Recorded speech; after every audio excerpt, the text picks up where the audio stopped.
I'm Michael Petty. I'm the Canon for Discipleship at St. Peter's Cathedral. I've served here since the church was founded in 2005, and I think I've been on the Ordination Preparation Team for 8 or 9 years or thereabouts. Serving as a chaplain on the Ordination Preparation Team has been a very rewarding experience in a number of ways.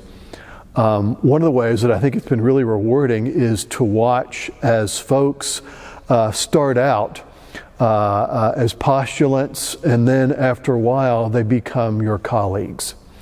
And I think that's really the ideal in the church, because in Anglicanism, right, we understand that we're not just simply individuals, but if you're a deacon or you're a priest, you're a member of an order. And part of your mission is to support those who are part of that order. Another really rewarding experience, I think, about serving as a chaplain on the OPT has also been just to see the number of gifted people that God's calling into ministry. It really is a way of really getting a sense of hope about the future of the church, kind of looking at how God is moving in the lives of just very different people of very different ages, very different backgrounds, working in their lives to call them into the ordained ministry of the church. And watching all that happen has been just absolutely wonderful. The postulancy interviews are, I think, difficult from the standpoint of the fact that, as far as I know, we don't really have like an algorithm to determine whether someone's called or not. It really is a matter of discernment. And to my mind, this is one of the greatest responsibilities that the OPT has, is helping the bishop make decisions about folks who are called to holy orders. The first thing I think I would say is that you always have to be on your guard against looking for people that you like. You have to put those thoughts aside. The question is not whether I like this person, whether I can relate to this person, but your primary responsibility in this context is to try and help discern whether they're called or not.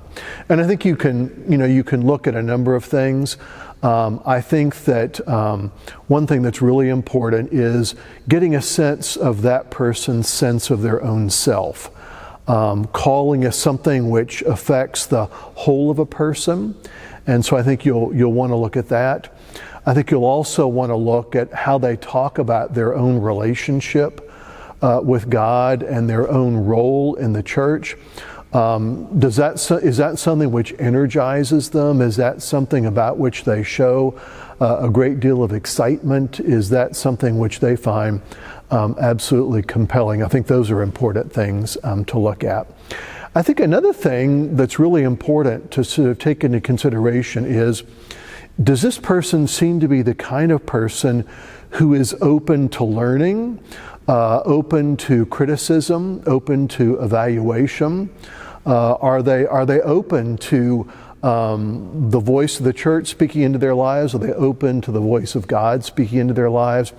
I think those are really fundamental things to be on the lookout for. And it's really important also, I think, that you also be open to the insights of the folks who, from the OPT, who have participated with you in that interview. Try not to develop preconceptions. Try not to think that you have this person all figured out.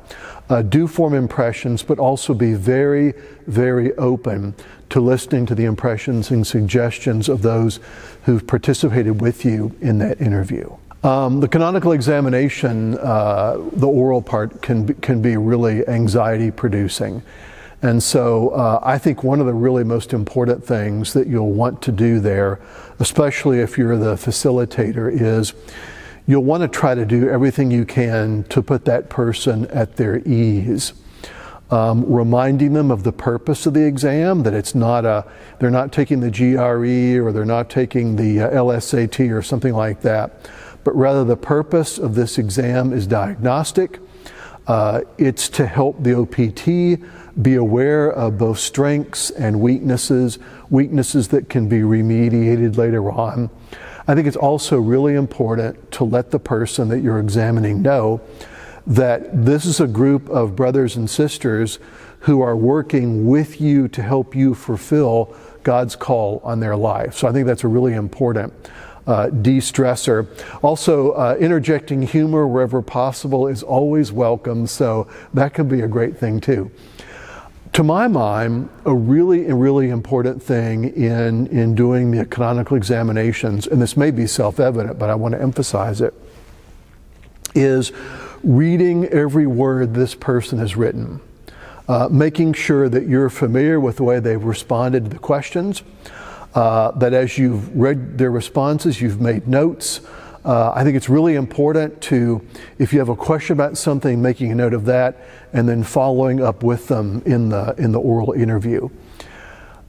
If you're totally satisfied with all their written answers, and that's going to be really unusual, then I think another really important thing to do is to take a couple steps beyond their written answers so the person's kind of getting a little stretched a bit. This isn't obviously an inquisition, but it is an attempt to see how this person kind of thinks on their feet. Are they able to deal with spontaneous questions? How do they handle things that might be difficult? And of course also, do they feel comfortable reaching that point where they have to say, you know, I don't know the answer to that question. And that's fine. That's a perfectly fine answer to give. It shows some honesty. I think all those things are really important to keep into consideration as you're examining folks. I think the other thing that you'll want to do is you'll want to remember that you were in their shoes at one time too, and just kind of be mindful of how you felt when you were on the other end of the examination. I think that's a really important thing to do as well. Relationships within the OPT among the chaplains is really important. I would actually say it's essential to the proper functioning of the group at a number of ways, right? We're going to be making really important decisions about the lives of people. None of us can do that alone. We're going to be reliant on the judgments and insights of other people on the team, and that means we're going to have a certain level of respect for them. And so one of the things that I know I've seen is there are going to be times and situations where you might disagree with other people on the team. It's really essential to handle that disagreement in the appropriate way. And I think the two important considerations there are going to be, one, we always are going to attempt to handle disagreements with charity. We're going to operate on the charitable assumption. And two, we're going to try and handle those disagreements in the most constructive way possible so that it doesn't become a sort of like interpersonal argument, right? So I'm going to articulate my principles, the other person is going to articulate theirs. We may disagree, but we're going to have to come to at least a sense, right, that here we have some principles, I disagree with those principles, and we'll leave it as a principled disagreement. But I think it's really important that as we go about the process of doing postulancy interviews and doing canonical examinations, that we have the kind of relationship amongst ourselves where there's a fundamental level of trust. Because if that trust isn't there, then we're not going to be able to do our work properly. I also think that it's really important that if someone's coming in for a postulancy interview or someone's coming in for a canonical examination, they're going to come in with the sense that there's a fundamental level of agreement and respect amongst us, so that that's an environment in which they feel comfortable. So I think it's really important, both in the context of meetings and also out of the context of meetings, that we really work at developing strong interpersonal relationships with one another.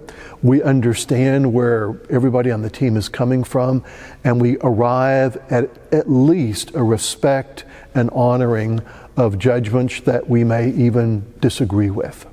I think, one of the really important things that we all need to remind ourselves, regardless of how long we've served on the OPT, is this is a fundamentally important service to the diocese and also to the church. I think it's really important that we remind ourselves over and over again that we're not simply individuals who are here kind of making decisions about things that the kind of people we might like to see in ministry or anything like that.